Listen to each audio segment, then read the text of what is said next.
Off.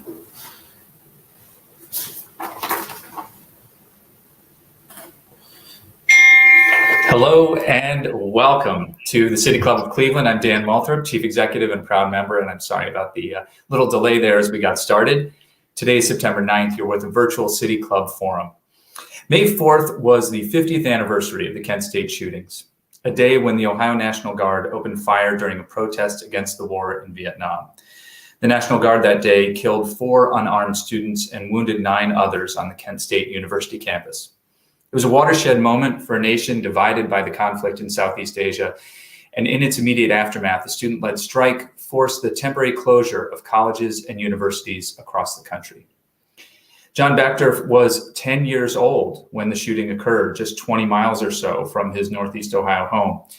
Derf, as he's known to his fans and friends alike, examined the shooting in his latest graphic novel, Kent State, 4 Dead in Ohio. In the book, he doesn't just look at the events of that day, he also illuminates the lives and backgrounds of those who died.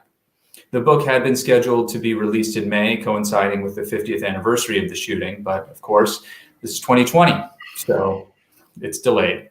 And here we are today. Let me tell you a little bit about Def Backderf. He began drawing political cartoons for the student newspaper while attending Ohio State. A prize-winning cartoonist, he won international acclaim for his first graphic novel, My Friend Dahmer. His comic strip, The City, ran in more than 140 alternative and independent newspapers. Derf has won more than 50 awards for his work in newspaper journalism, including being part of the Akron Beacon Journal team that won the Pulitzer Prize for public service in 1994. Today, Mr. Backderf will deliver some remarks and share a presentation about his book before turning, as we always do, to your questions. You can text them to 330-541-5794. That's 330-541-5794. If you're on Twitter, please tweet them at the City Club, and we will work them in. Also, I should mention that if you'd like to get yourself a copy of the book, Max Backs on Coventry Road in Cleveland Heights is offering a 20% discount to City Club members. If you're a member, check your email or our member Facebook page for the discount code. And lastly, a quick thank you to the City Club's generous members, sponsors, and donors who support our virtual forums. You can find a full list at cityclub.org/thank-you, and you can join them in supporting our work by making a contribution or becoming a member while you're there. And now it's my pleasure to welcome to the City Club, Derf. Hi there, Derf. Welcome. Hi, Dan. Thanks for having me. It's great to have you. I hope you're doing well. Take it away. All right, let's just jump in. So as Dan mentioned, this is a graphic novel. That's what I do. I know that may raise some eyebrows among the less enlightened out there who haven't yet accepted comics as a legitimate storytelling art form. But let me start by just defending my art form for a minute. This is not Archie and Jughead goes to the anti-war movement. This is not a couple of long underwear types beating the crap out of each other. Comics have won Pulitzer Prizes. Comics in recent years have won National Book Awards. We are right now in a golden era of comics, not only in this country, but worldwide. And it is an important art form that is transcending comics to be adapted into film and TV. A lot of what you see out there now started as comics. So keep that in mind as we continue on. Those of you who know me at all probably remember me from my years as the cranky post-punk old comic scribbler in the weekly rags that used to run around town. It seems like a lifetime ago. I had a lot of fun doing it, but when newspapers began to fail, I decided to find something else to do, and I wandered over to graphic novels. Now, graphic novels it's a lofty term for large comic book, really. This is my best known work, My Friend Dahmer. It's not my first graphic novel, by the way, Dan. That is factually incorrect. This is my second. My Friend Dahmer came out in 2012 and was really a breakthrough work for me.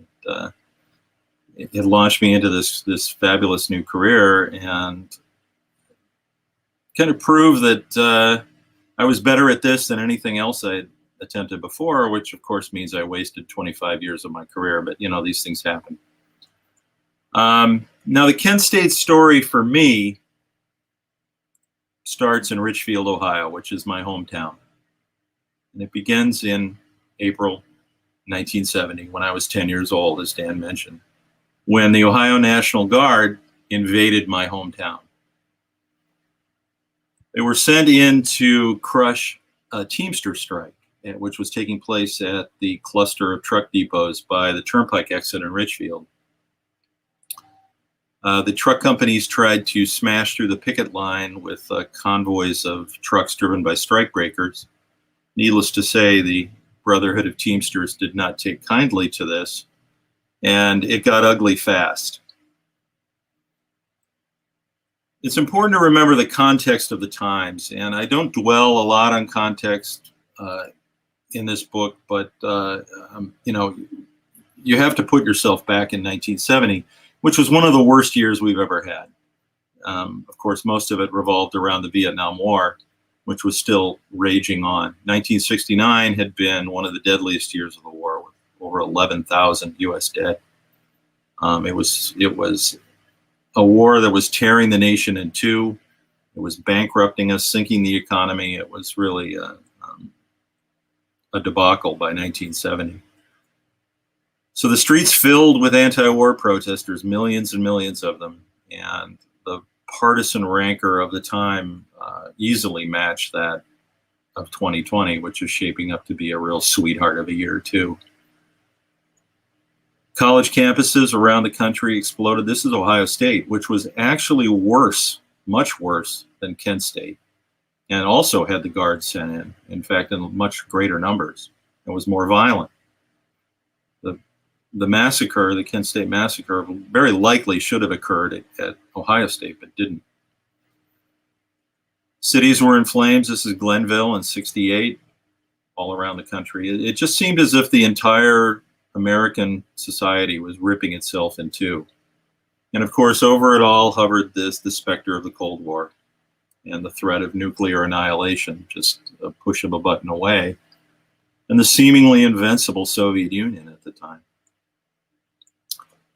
Back in Ohio, Governor James A. Rhodes kept the peace at the point of a gun. Now, Rhodes was a downstate good old boy, but he was an authoritarian strongman who believed in using the National Guard to keep order. He sent out the Guard during his first 2 terms in office, more than any other governor in the state. Texas at number 2 wasn't even close. And Ohio was one of the few states that allowed its guardsmen to carry live ammo into civil disturbances.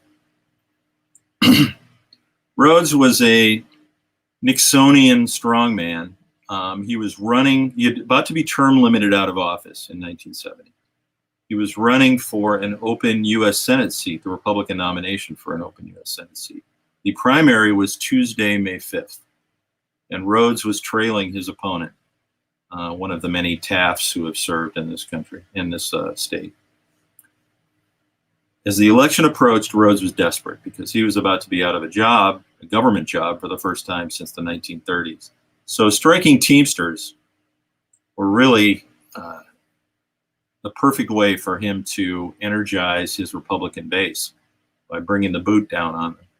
Back in Richfield, this affected me deeply because, I was 10 years old. I was living in this little kid bubble, in this peaceful small town life in Mayberry. And suddenly my town's under military occupation. And it really rattled me. It popped that kid bubble for the first time in my life. The Guard camped right across the street from Richfield Elementary School. That's my soccer field that those tents are pitched on there. And all day long, I'd look out the school windows and see these Jeeps and trucks just roaring past. And remember, these Teamsters may have been Union boogeymen to Rhodes and his allies, but these were my neighbors. The truck depots were the town's biggest employers. So these were the fathers of my classmates. These were my Little League coaches. These were my Cub Scout leaders. And to see soldiers pointing guns at them, it really affected me. I know that sounds a little precocious, 10-year-old, really, it affected you, but it did. And I can actually draw a straight line from what happened in spring 1970 to the start of my career. I mean, for the first time, I began to think more about the world around me, especially when the shootings happened. A few days after the Teamster strike was started and the Guard came in, the trouble at Kent State started. And now Rhodes had an even juicier target, the number one target, the Antifa of its day, unruly student radical protesters. So the call came in for the Guard to pack up and leave Richfield and head off to Kent. And some of these same soldiers from the 145th opened fire on Blanket Hill a couple days later. Now, at the time I was delivering the Akron Beacon Journal, that was actually my first job in newspapers. And I well remember that headline the day after, and then learning that it was the same soldiers I had seen outside my school, and hearing the reaction of the people in town and my classmates. And it really did spark something in me, some kind of intellectual curiosity. And I began reading the news a little more and looking around at the outside world. And as I said, I know that sounds obnoxiously precocious, but here's some proof. This is a political cartoon I drew in 1970 about the National Guard in Richfield. My mother saved this, bless her. I think it's maybe my first political cartoon. At least it's the oldest surviving one I have. So I drew that at age 10. This is one from a year later, age 11. Nixon as king. And you can tell a kid drew it, of course, because that's Ghilardi in the background. We would have been much better off voting for Ghilardi again in 1972 rather than re-electing Nixon. So this led directly to me becoming a high school journalist. It led to me earning a journalism scholarship to Ohio State, majoring in journalism, becoming a political cartoonist, which was my first incarnation as a pro. I can draw a straight line back to the incidents and the effect that Kent State and the National Guard invading my hometown had on me. So that's why I've carried this story with me ever since. I've always been fascinated with it. And Kent State was on a short list of books that I wanted to do for years. And finally, I decided to take it on. Now, when you first tackle a book, you have to sit down and decide, okay, what's my book about? And very early on, I decided the way I wanted to tell this story was through the eyes of the four: Sandy, Bill, Allison, and Jeff, the four kids who were cut down on May 4th. Four remarkable kids, but four very typical kids, very much like my own kids, who are both in college now. We had Bill, the young ROTC cadet from Lorain, Ohio. He wanted to be an Army psychologist so we could work with returning Vietnam vets who were suffering from PTSD. He was just about a perfect kid, beloved by his friends, revered by his family. He wrote his mother every week. He had the mind of a scientist and the heart of a philosopher. Then there was Sandy from Boardman, Ohio, which is over near Youngstown. She was bubbly, friendly, outgoing, extroverted, a speech therapy major. She wanted, as one of her friends described her to me, to save all the puppies in the world. Jeff, who was a transplant from Long Island. There was a surprisingly large contingent of Long Islanders at Kent State in 1970. I'm not sure why. I think word of mouth. Jeff was, like so many kids, just a guy who wasn't sure what he was going to do with his life, but was slowly figuring it out. And that's what college is for, right? He was outgoing and creative and fun. And then there was Allison, originally from Cleveland Heights. She was the youngest of the four, just 19, and she had just turned 19 a few weeks earlier. She was a tall, statuesque beauty with this thick mane of black hair, whip smart, and very committed, already an experienced peace activist, anti-war activist, but she was thoroughly anti-violence. And then I decided to add a fifth perspective. I stumbled across an account of a young guardsman in the archive at Kent State. And he gave his account several times over the years. It's a great account. He gave it anonymously. And so I give him a false name just to preserve that anonymity. It wasn't hard to figure out who he really is, but I decided as a thank you for giving his account at all, I'd leave that secret. And it's a great account, full of details. He was present in Richfield, and then at every event at Kent. He was on campus on May 4. He was one of the guardsmen who opened fire on Blanket Hill. He likely just shot into the air, one bullet, but he did open fire. There's some problems with his account. I think he's a bit of a braggart. He's a bit of a hard ass.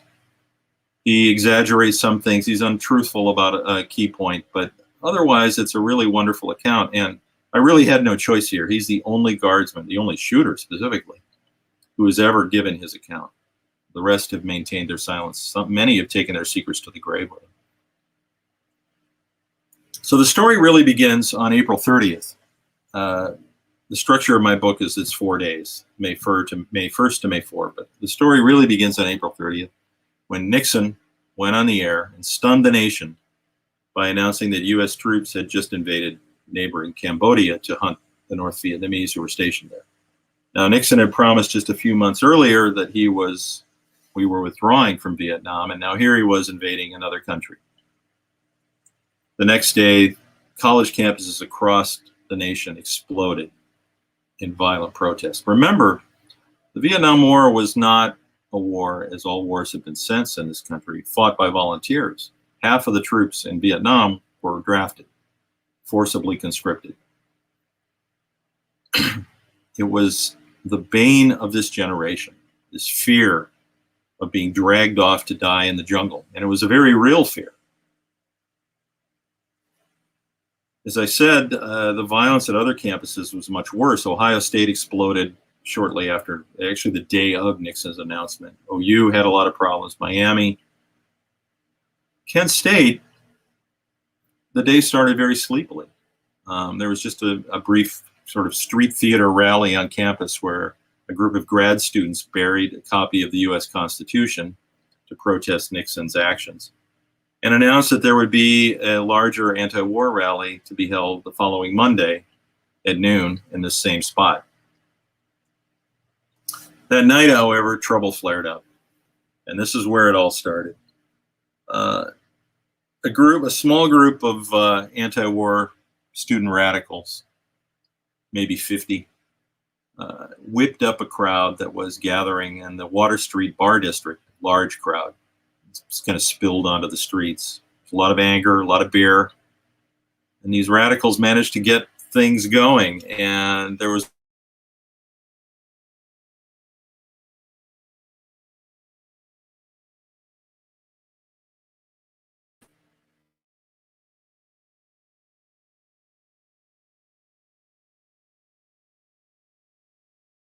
a conservative Democrat who was no fan of the university and was no fan of the unruly students who lived in his town. And he was terrified that the 21,000 students at Kent were going to rise up as one, come pouring over the hill and burn his town to the ground. He actually believed that. And so that night he pleaded with the National Guard to send in troops to keep the peace. And from Rhodes's perspective, this was perfect. He had already sent in the Guard to Ohio State. Now he could send it into Kent State and crack down on the number one boogeyman of Republican voters in 1970, unruly student radicals. They were the Antifa of their day. Now, the following day begins rather quietly. And it's an unusual story structure with this book. Every day begins quietly because, you have, the common misconception is that, you had 15,000 students on Kent State who were rampaging about causing trouble. And in fact, it was actually only a few hundred. The rest of them, 20,000 students, were just moving through their day normally. The university was open. Classes were in session, obviously not on the weekend, but it was very typical college experience for everyone else. So each day begins rather quietly, and then tensions build. And then there's an explosion, and then there's a release. And the next day, it starts quietly again. It's this unusual up and down construct to the story And each day it gets a little tenser. But I love these quiet moments, and the book is full of them, because this is where you find the humanity of the story. For example, this is Sandy on Saturday. Her mom pops in unexpectedly to drop off some clothes. And think about what we're seeing here. You know, not only do we get to see how Sandy interacts with people and how she talks and what her house is like and how she lives, but here's her mom, who's probably hugging her for the last time. In fact, I know she's hugging her for the last time. The last time she smells her hair. The last time she hears the sound of her voice. Because in a few days, her daughter will be dead. Now, I mean, if you have kids, think how that would feel. I mean, there's really a lot of power in these quiet moments.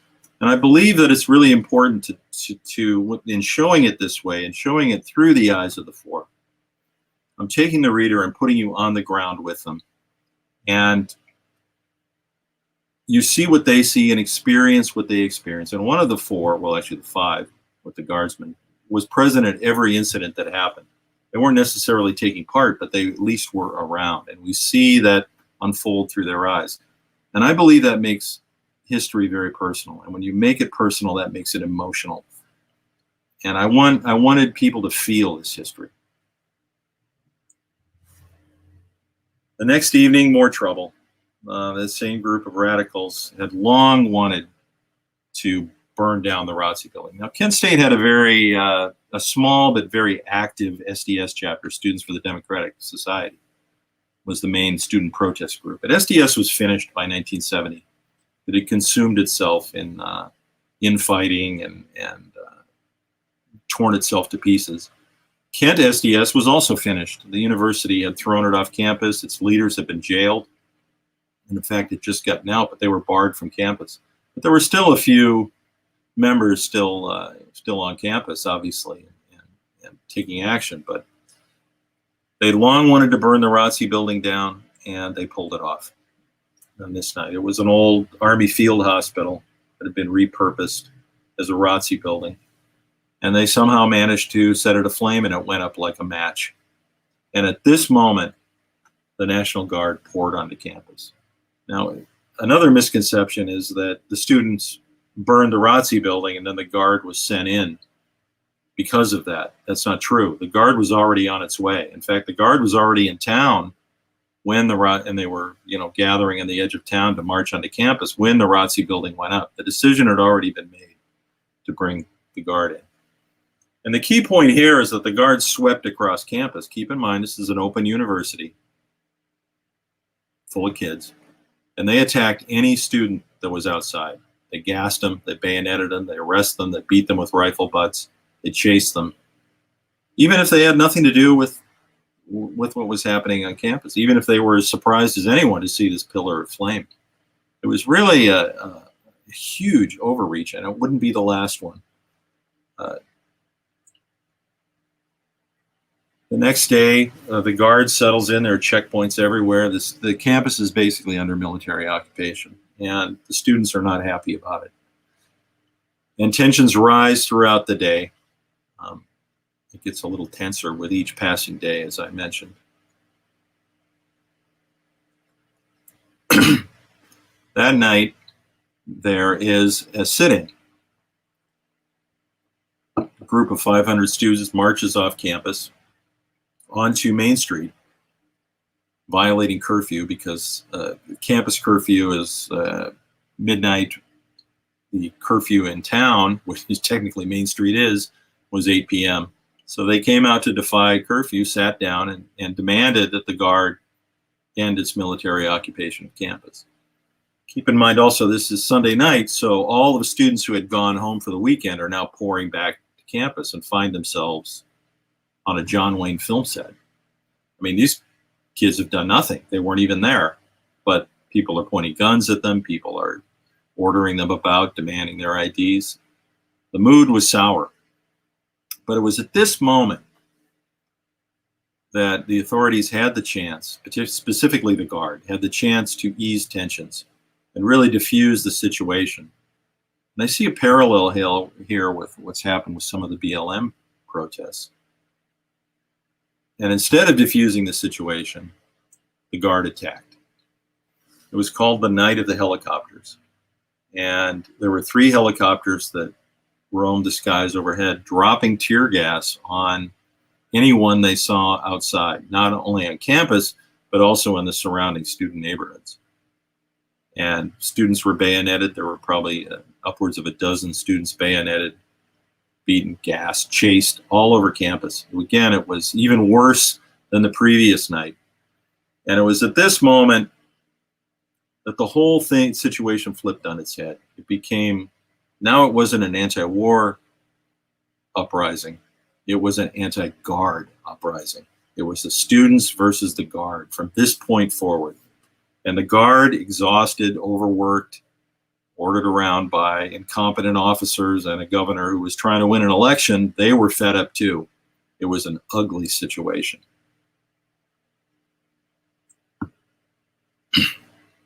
I draw a badass night scene, I have to admit.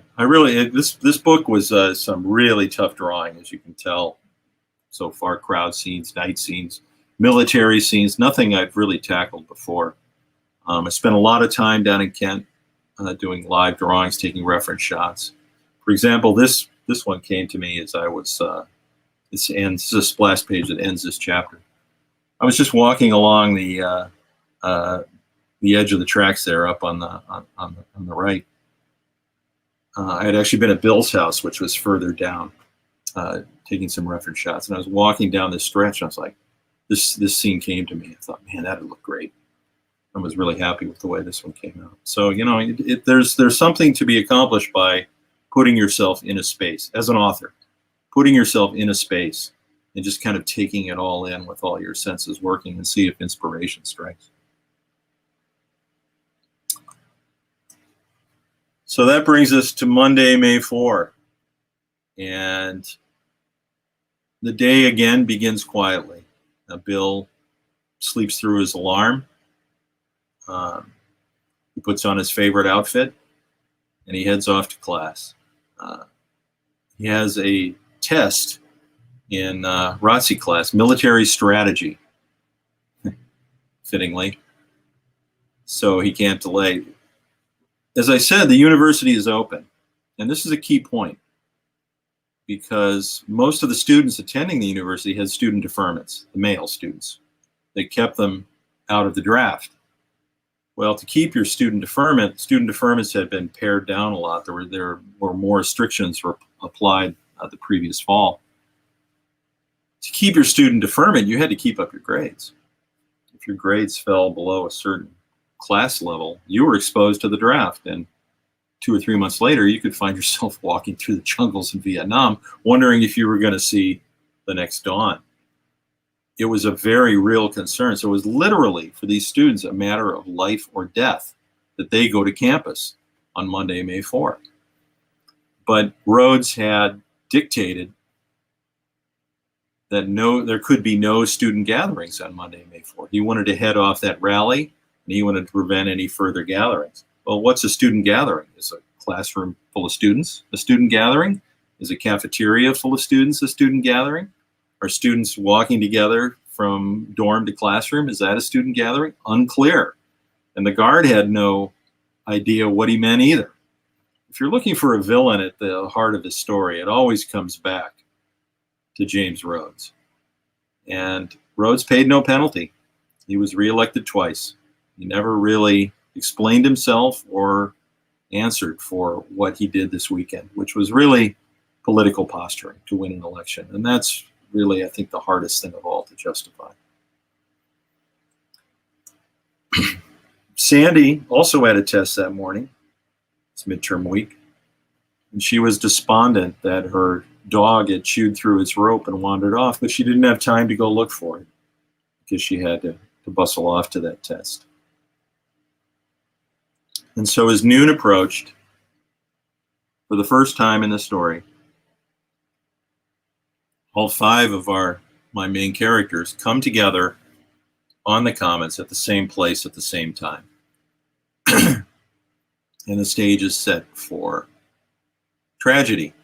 Now, of the 4, 2, Jeff and Allison, are actually taking part in the protest, which is basically just about 400 kids standing around the victory bell, chanting at the guard. Bill and Sandy are watching from the hillside. They're not taking part. They're just pausing between classes. There's 400 kids around the victory bell. There's probably 2,000 kids on the hillside above the commons. Remember, this is the noon class break. And if you've ever been on Kent State at noon, you know what I'm about to describe. Every building on campus empties. Kids pour out of every dorm. They pour out of every classroom. They're moving about for, 15, 20 minutes. The campus is absolutely full of kids. When the guard officers saw this, they flipped out. They thought all of these kids were coming to the protest when in fact they're just moving about their day. So it was a huge miscalculation.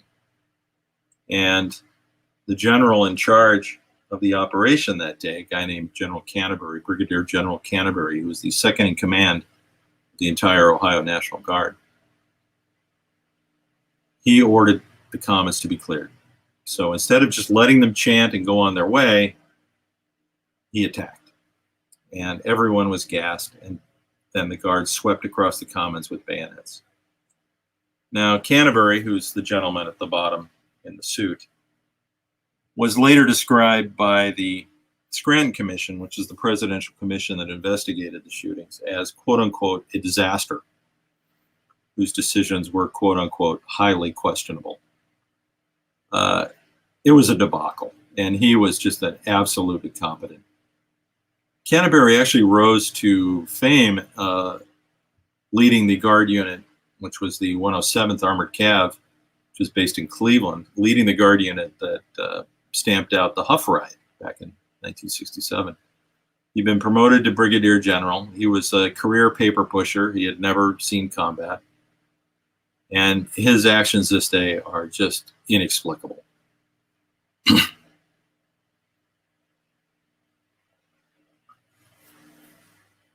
Now, this is really where the power of comics comes in, because up to this point, we don't really have a visual narrative of what happened on May 4. And, I think this is what I can bring to telling the story.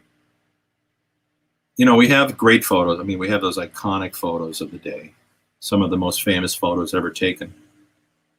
But we don't have a visual narrative. We have descriptions, written descriptions, but to actually show what happened, that's what I can bring here. And because it's kind of a confusing situation. The guard kind of stumbled about the scene, going back and forth. They were in total confusion. Their officers didn't know what they were doing. It was a real clown show. And then we come to that pivotal moment when the guard, basically 8 to 10 members of one unit, G Troop, out of the Ravenna Armory, part of the 107th, turned as one and opened fire at protesters, but also 50 protesters clustered near the bottom of Blanket Hill about 200 feet away. For reasons unknown. Unfortunately, there was also, as if that wasn't bad enough, there was also about 500 or 600 students moving through the Prentice Hall parking lot and down Midway Drive behind them. And 67 bullets went tearing through that crowd. 67 30 caliber copper jacketed bullets, over an inch long, mostly fired out of M1s, which is a combat rifle that has a range of 2 miles and is so powerful it can send one of those bullets clean through a foot-thick tree trunk. Now, I'm not going to show it, but I don't spare the violence of this event. I show exactly what happened to these students. And I thought it was important to do that because after the shootings, a Gallup poll was taken and 68% of Americans thought the students deserved to be shot. And it was a very common opinion that the guard should have shot more of them, just to kind of end this period of student unrest. It was really roiling the nation at the time. And my thinking here was, all right, well, you think that? Here's what it looks like. Here's what it looks like when one of those bullets tears through a young girl. And this book packs a wallop. I won't deny it, but I thought I'd warn you of that. So let's talk a little bit about how the book came together. I spent a lot of time in research. As I said, I was a journalism major, so I do know how to research a story. Worked for newspapers for many years. The first 2 years, I spent 4 years total putting this book together. The first 2 years were spent solely on interviews and research. And I started with interviews because I always like to do that. I did the same thing with My Friend Dahmer, which was another nonfiction book. And specifically, I wanted to talk to people who knew one of the four. So I talked to their friends, I talked to their classmates, I talked to their housemates, whoever I could track down, or sought out their accounts. And this, these early interviews, and I scored some really great ones, they really formed the structural foundation of this book, and I built onto it from there. Because again, I'm shooting for something that's very personal and very emotional, so I wanted to go to the heart of it. From there, I dug into the archives. Now, Kent State University has a really wonderful archive called the May 4 Collection. It's on the top floor of their main library building here. And it includes just this vast array of materials.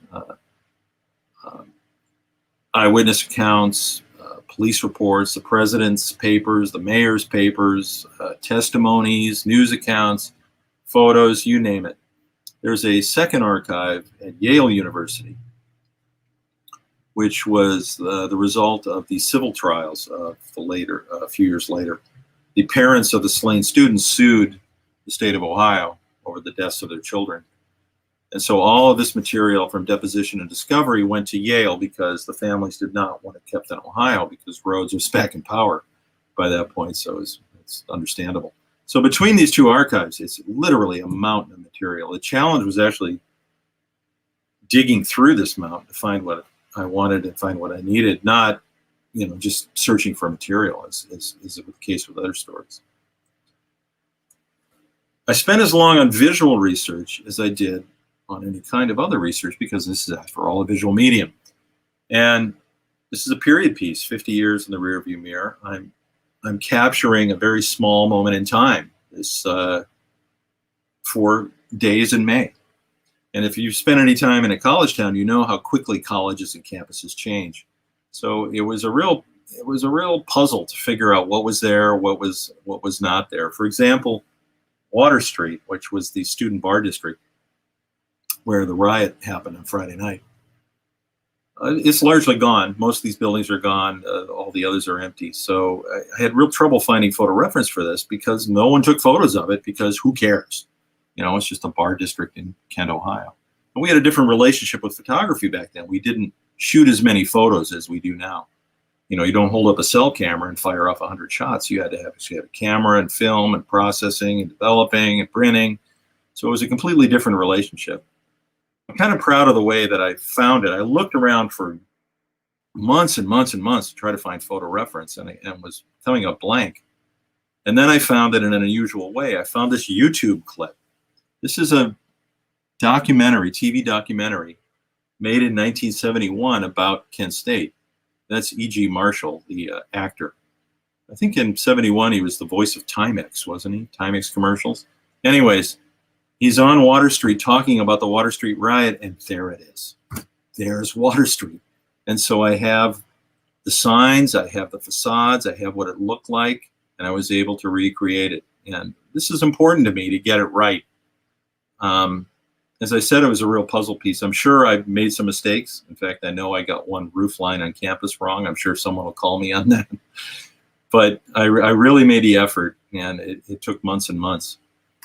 And then once in a while, you stumble across just little nuggets of gold. And here's one. This is a phone message that was in the May 4 Center. A bunch of phone messages addressed to Sandy that they had. Just a little piece of ephemera. And it's from a guy named Steve Drucker, who was her freshman year boyfriend. But they had broken up after that year, but stayed friends. He was also Jeff Miller's housemate in 1970. So he was a really great interview and gave me just some wonderful scenes. Just a sweet message. Hi, how about supper at 5? I'll call you. I took a photo of it and sent it to Drucker in case he didn't have it. And then I noticed the name on the message. Now remember, this is how kids contacted each other in 1970. Obviously long before text and email like they do now. But they were still communicating. So they would contact each other by phone and leave messages. And in this case, it was a message left in the speech center where Sandy worked as a speech therapy major. You'd call in, a student volunteer at the front desk would take the message and put it on the message board. You'd check the message board on your way out and see if you had any messages. That's how they communicated with each other. As I said, then I noticed the name on this message, Miss Beach. Sandy Beach? What the hell? So I contacted Drucker. I said, what's up with this name? He said, oh yeah, that's my nickname for her at the time, Sandy Beach, because that's what she was. She was a sun-splashed Sandy Beach. And her friends and her classmates or other classmates started calling her that. It became her nickname. I was like, oh man, that's great. Nobody else had that. And it just came because I stumbled across this, digging through pieces of paper in the May 4th Center. I also spent a lot of time on the paranoia of the nation at the time because it played a big part. You've got to work in context. You have to work in backstory because you need to understand the passions of 1970, just as someone looking back at 2020 is going to have to understand the passions of 2020. And I kind of went down the rabbit hole here with the student radicals at the time. Particularly fascinating were the Weathermen, who were the forgotten terrorists of the era.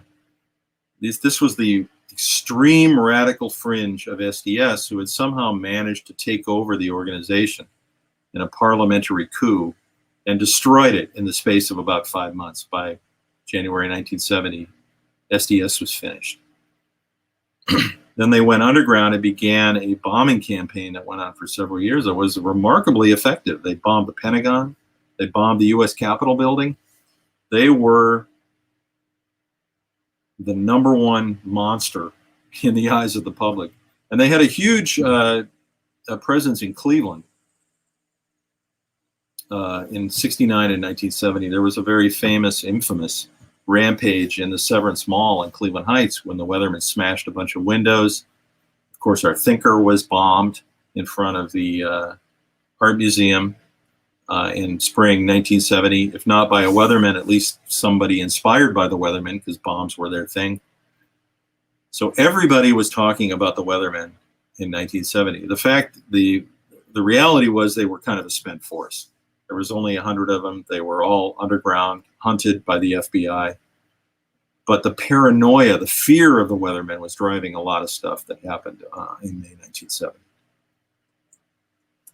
I'm going to wrap it up by talking a little bit about process, if anybody's curious. This is how I write.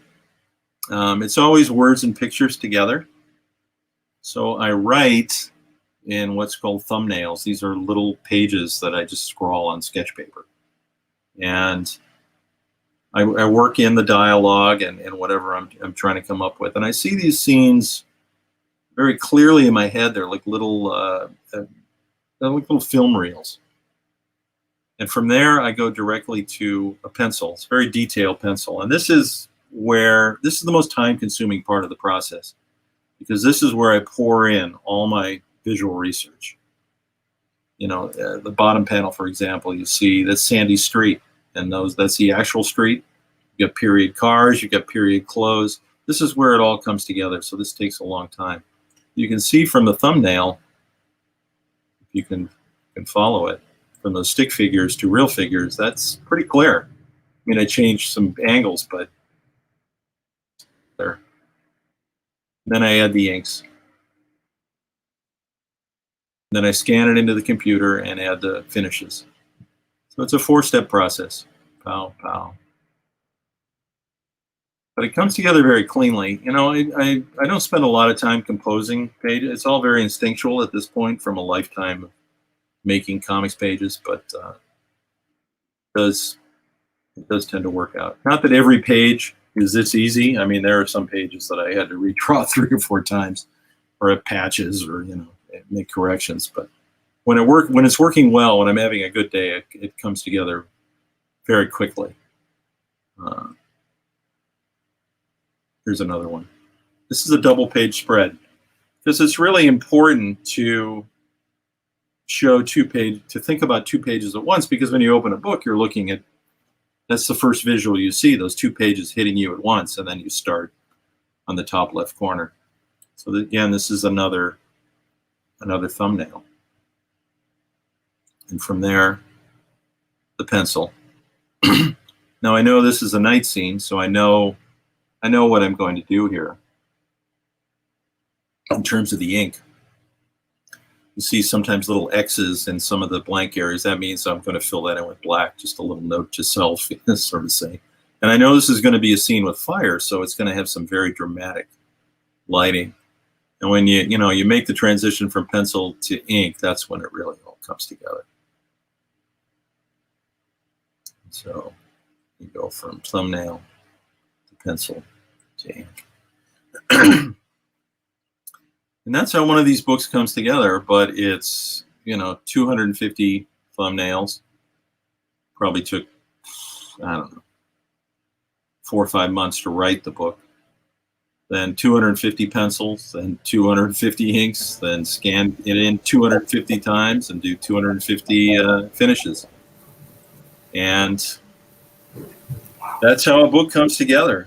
When I started this book, I thought we've circled clean back around to 1970. That was my fear.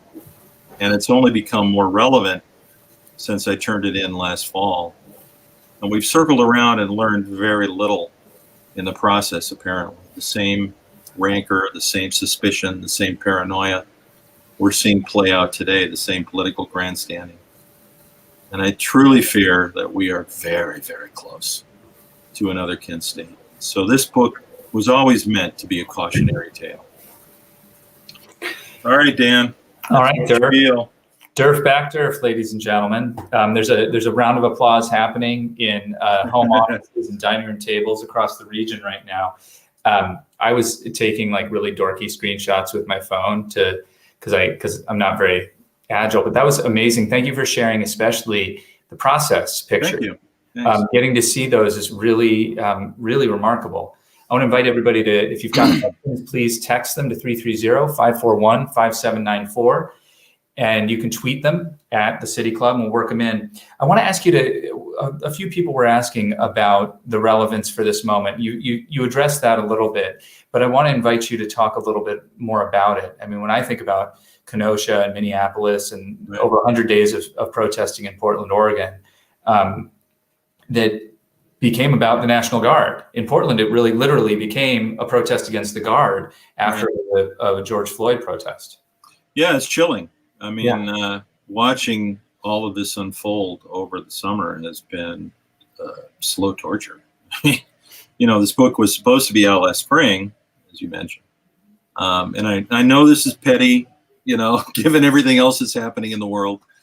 But as an author, I am petty. And, just to have this book sitting in warehouses, it was killing me. And every day I thought I'd wake up and find 10 dead in Kenosha, 15 dead in Portland. It hasn't happened, thank God, but I think we are teetering on the edge. I actually think we did have have protesters killed by a counter demonstrator with a weapon. But that's different. That's different than troops opening fire. That's very different. What I think we're closer to is street warfare. Yeah, definitely. Because the lasting legacy of Kent State, curiously, perhaps depressingly, in fact, it is depressing, is that we've spent, as a nation, 50 years developing this vast array of crowd control weaponry and techniques to ensure that something, a lethal massacre like Kent State doesn't happen again, because these guys have all of the crowd control weapons that the National Guard did not have in 1970. All they had was combat weapons, lethal weapons. Now you have shields, you have batons, you have sound cannons, you have unmanned drones, you have a variety of gases and vehicles and all of this stuff that has been developed and deployed specifically to control us. So welcome to 2020. Here's a question for you. In your novel, you document the racial dimensions of the story, an aspect often omitted in other chronicles of May 4th. Can you talk a little bit more about that? Yeah, I can. The protest movement at Kent State actually started with a group called Black United Students, who were BUS for short. And they were a typical civil rights group. The university had recruited, to their credit, had recruited a lot of African American students, mostly from Akron and Cleveland, because their campus was pretty much all white. So there was about 2% in 1970, I think, were African Americans that had been brought to Kent. So you're talking about 400 kids, 500 kids, and these kids were all veterans of the uprisings and the unrest in Akron and Cleveland the previous few years. They'd been teenagers, and in all cases, the Guard had been sent in to crush those uprisings. So they knew what it meant when the National Guard moved in. And as soon as that happened at Kent, Bus sent out word, that's it, we're out. Don't take part in any more protests. Stay in your dorms, go to class. Do not confront these soldiers. Because as the leader of Bus later said, if these soldiers were like soldiers anywhere else, if they can find a reason to shoot the black man, you bet they will. I mean, that was their perspective. That was their experience. Now, the white kids on campus had never had any experience with the Guard. They didn't even believe that the guns they were carrying were loaded. So it was this kind of white naivete that played a part in the tragedy. I think that they would have exercised a little more caution had they known. You mentioned that there's no visual narrative or videos or film. There's one piece of film. There's one piece of film, and there's some audio tape that in public media have spent a lot of time listening to over the years. Does the lack of, or the dearth of video evidence and film evidence contribute to our understanding of the narrative? Absolutely.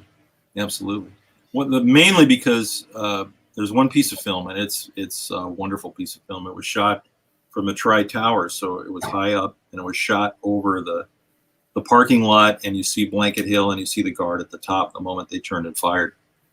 And what it shows, and what I can recreate with comics, is you see just how far away these students were from the Guard. On average, closest, where most of the remaining protesters were 200 feet away, and most were 300 feet away. I mean, that's the length of a football field. And yet the Guard claimed that they were in fear of their lives. In fear of what? I mean, it would take an Olympic shot putter to throw a rock the length of a football field. In fact, the farthest student away was over 700 feet away.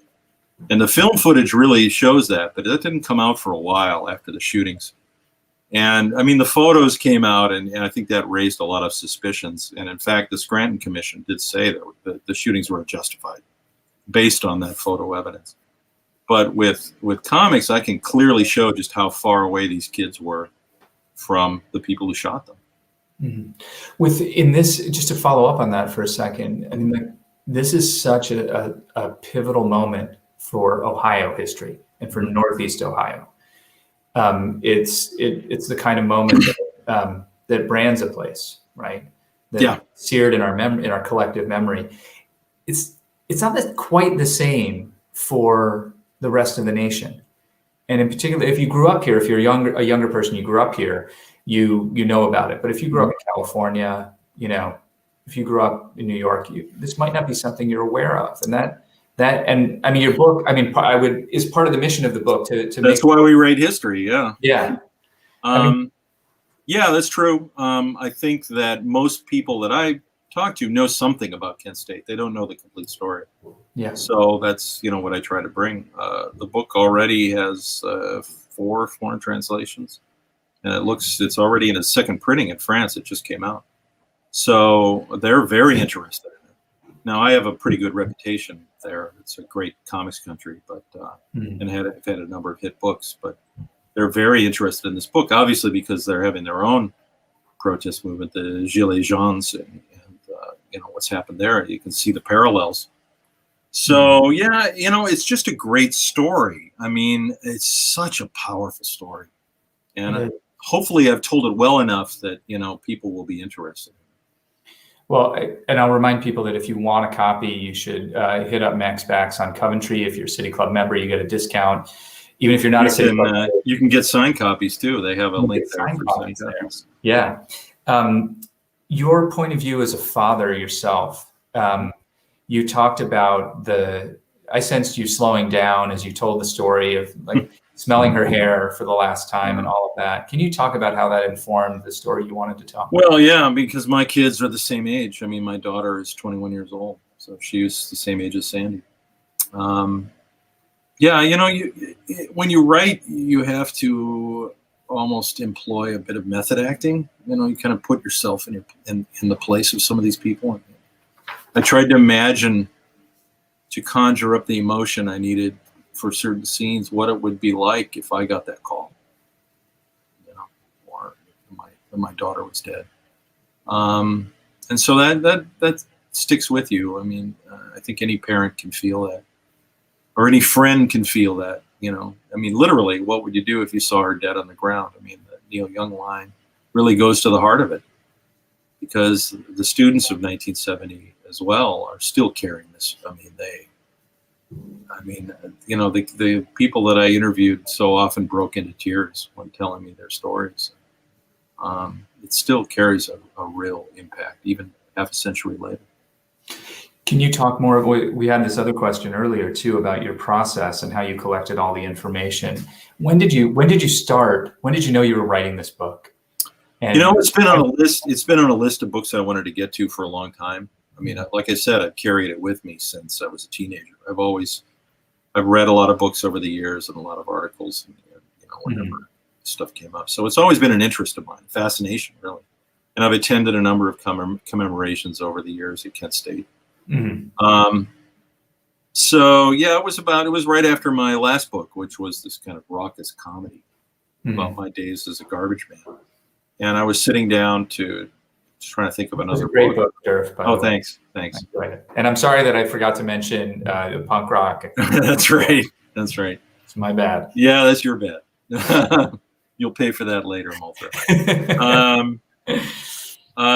So after that book, I like to change it up. So I'd done a comedy, and I thought, well, maybe now I have the drawing skills that I need to tell this story, because it's very complicated book to draw. I mean, it really kicked my ass at times. I think it's still an open question whether I have those drawing skills, but I made a shot. I took a shot. I took my best shot. And when I mentioned it to my editor and described what I wanted to do, he didn't hesitate. He just said, "Yeah, that's the one. That's it." And talk about interviewing people. How many people did you interview? How did you find them? And how I've always been. What were your journalistic chops in all of this? I mean, I don't think there are too many other graphic novelists capable of doing journalistic history the way you have. There are some. There are quite a few, actually. I mean, the guys who did the March series, for example, Joe Sacco, who does, that's pretty much his bread and butter. So yeah, it's a very popular, we call it documentary comics. It's become like this subgenre that's really produced some really wonderful work.